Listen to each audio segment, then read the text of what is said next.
काफी महत्वपूर्ण है। तो चलिए सीधा प्रश्नों पे चलते हैं।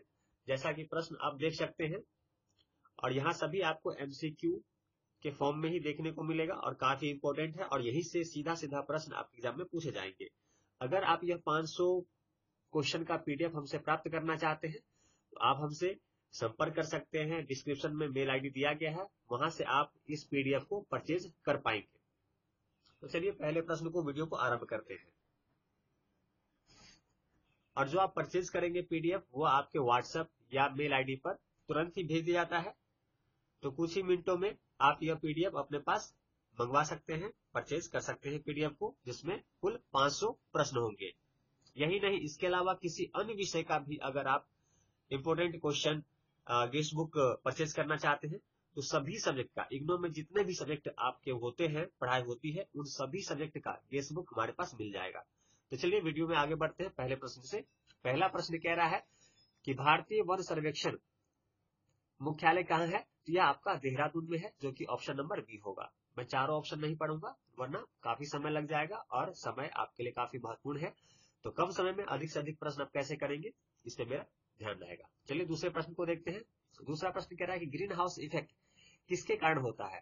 तो ग्रीन हाउस इफेक्ट आपका कार्बन डाइऑक्साइड की वजह से होता है, तो ऑप्शन नंबर बी बिल्कुल सही जवाब होगा। अगला प्रश्न है कि भारतीय जैव विविधता अधिनियम किस वर्ष पारित हुआ? तो यह आपका 2002 में पारित हुआ था, ऑप्शन नंबर सी। भारत में वन्य जीव संरक्षण अधिनियम कब पारित हुआ था? तो यह आपका 1972 में हुआ था, ऑप्शन नंबर ए बिल्कुल सही जवाब होगा। अगले प्रश्न को देखिए, तो जैव मंडल आधारित आरक्षित क्षेत्र का उद्देश्य क्या है? तो यह आपका पर्यावरण संरक्षण, जो कि ऑप्शन नंबर बी है। भारत का पहला बायोस्फीयर रिजर्व कौन सा है?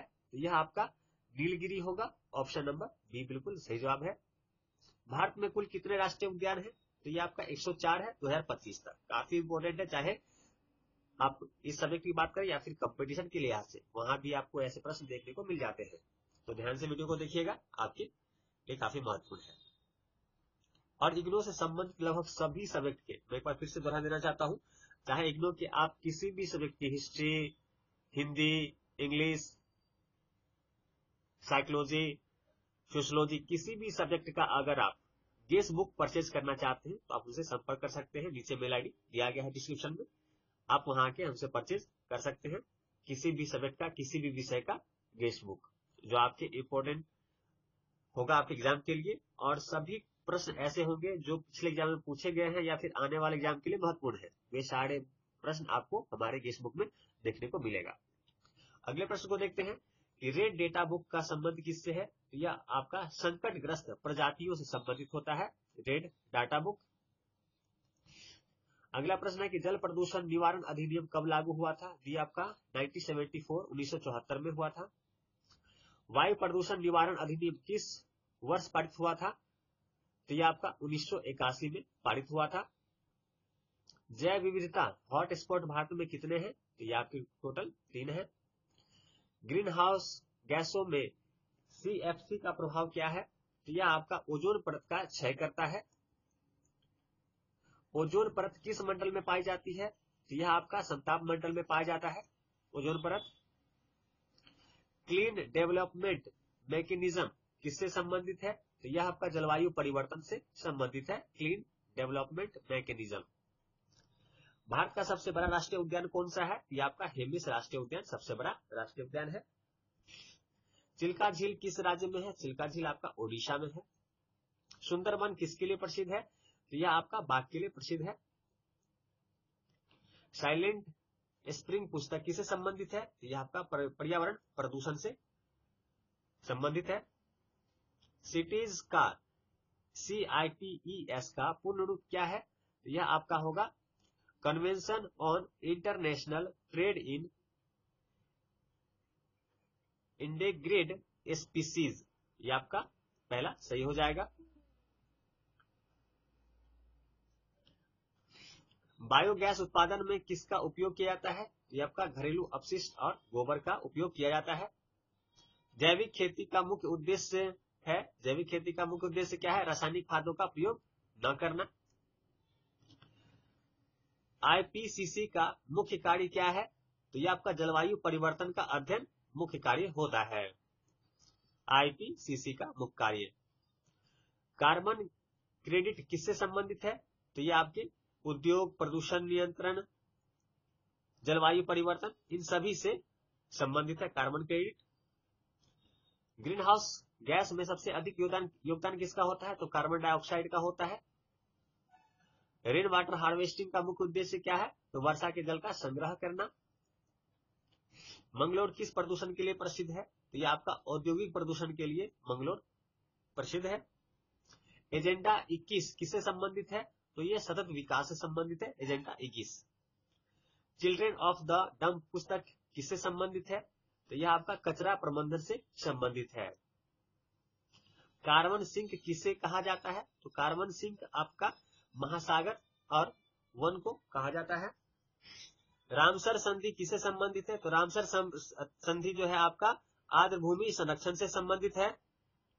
इकोसिस्टम का अर्थ क्या होता है? तो इकोसिस्टम का अर्थ है जीव और पर्यावरण का पारस्परिक संबंध। वन्य जीव सप्ताह कब मनाया जाता है? तो वन्य जीव सप्ताह जो है आपका 1 से 7 अक्टूबर तक मनाया जाता है।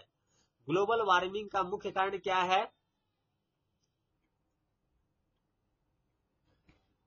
ग्लोबल वार्मिंग का मुख्य कारण कार्बन डाइऑक्साइड होता है। वहीं यूएनईपी का मुख्यालय कहाँ है? तो ये आपका नैरोबी में है। यूएनईपी का मुख्यालय नैरोबी में है, ध्यान रखेंगे। नेशनल पार्क और वाइल्ड लाइफ सेंचुरी में मुख्य अंतर क्या है? तो देखिए, इसमें राष्ट्रीय उद्यान में पूर्ण सुरक्षा, अभ्यारण्य में सीमित गतिविधि होती है। तो ऑप्शन नंबर ए बिल्कुल सही जवाब होगा इसका। साइलेंट वैली प्रोजेक्ट किसे संबंधित है? तो ये आपका जल विद्युत परियोजना से संबंधित है, silent valley project. Green house effect को मापने के लिए कौन सा मानक प्रयोग होता है? तो यह आपका कार्बन उत्सर्जन, इसके लिए प्रयोग किया जाता है। भारत में पर्यावरण दिवस कब मनाया जाता है? तो यह आपका 5 जून को पर्यावरण दिवस मनाया जाता है। लाल किताब में किन प्रजातियों का उल्लेख होता है? तो विलुप्त और संकटग्रस्त प्रजातियों का लाल किताब में उल्लेख होता है। अम्लीय वर्षा का सबसे अधिक प्रभाव कहाँ होता है? तो यह धातु और भवनों पर जो होता है वह अम्लीय वर्षा का सबसे अधिक प्रभाव पड़ता है। वनस्पति विज्ञान का संबंध किससे है? तो यह पौधों से होता है। हमने अभी इस वीडियो में टोटल 10 प्रश्न अभी और रह गए हैं। प्राणी शास्त्र का संबंध किससे है?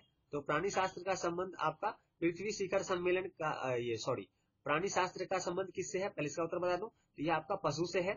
पृथ्वी शिखर सम्मेलन का आयोजन कहाँ हुआ था? तो यह आपका रियो डी जेनेरियो में हुआ था। जलवायु परिवर्तन सम्मेलन COP21 कहाँ आयोजित हुआ था? तो यह आपका पेरिस में हुआ था, ध्यान रखेंगे। WHO का पूरा नाम क्या है?